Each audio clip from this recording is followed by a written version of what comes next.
Hello বন্ধুগণ, আমি বাংলা হারুন গ্রামের একটি সম্পূর্ণ গ্রামীণ ভিডিও নিয়ে আপনাদের মাঝে আজকে হাজির হয়েছি।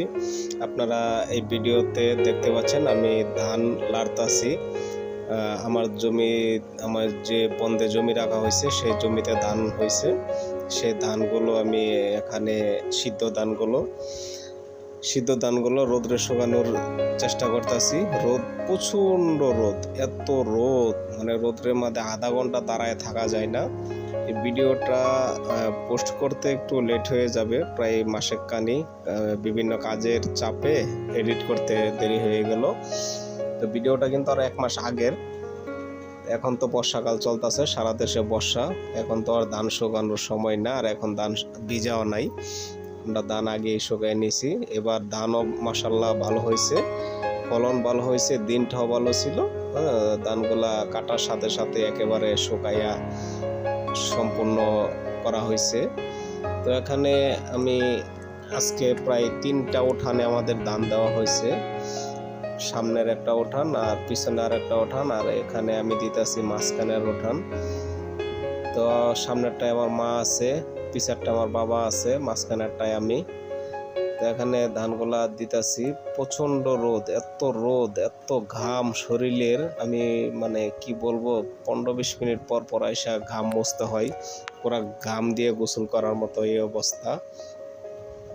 তো আপনারা যারা বন্ধুরা আমার ভিডিওগুলো ভালোবাসেন, অবশ্যই আমার চ্যানেলটা সাবস্ক্রাইব করবেন। আমি ইউটিউব চ্যানেল খুলছি তো প্রায় অনেক সময় হয়ে গেছে, প্রায় বছর খানেক হয়ে গেছে, কিন্তু কাজ করতে পারি না, সময়ের অভাবে ভিডিও ছাড়তে পারি না।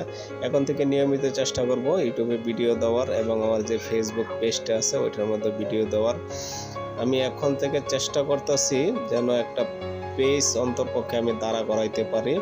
আপনারা যদি একটু সাপোর্ট করেন, আপনাদের সাপোর্টের আশায় রইলাম। আপনারা সাপোর্ট করলে অবশ্যই হবে, কেননা আপনারা অনেক লোককে সেলিব্রিটি বানাইছেন, অনেক লোককে অনেক ইনকাম করার সুযোগ করে দিয়েছেন। আমি সেলিব্রিটি হওয়ার স্বপ্ন দেখি না, আমি শুধু একটা পেজ দিয়ে যেন কিছু ইনকাম করতে পারি সেই স্বপ্নটুকু আমি দেখি এবং সে আশাটুকু রাখি, আমি সেই চেষ্টা করব। তো এই ভিডিওটা আমার ইউটিউবে যাবে। ইউটিউব চ্যানেলটাকে যদি আপনারা ভালোবাসেন অবশ্যই সাবস্ক্রাইব করে দিবেন, এবং গ্রামীণ অনেক ভিডিও এই ইউটিউব চ্যানেলে আপনারা পাবেন, অনেক কিছুই দিব আপনাদেরকে। যারা শহরে আছেন, শহরে বসে বসে গ্রামীণ ভিডিওগুলো দেখতে পারবেন।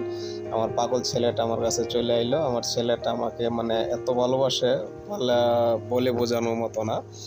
আমার ছেলেটা আমাকে ছাড়া থাকতেই চায় না। আমি যে বারবার বলতেছি, বাবা রোদ বেশি, তুমি চলে যাও, ঘরে চলে যাও। ও বলে, না বাবা, তোমার সাথে ধান লাড়বো, তোমার সাথে কাজ করবো।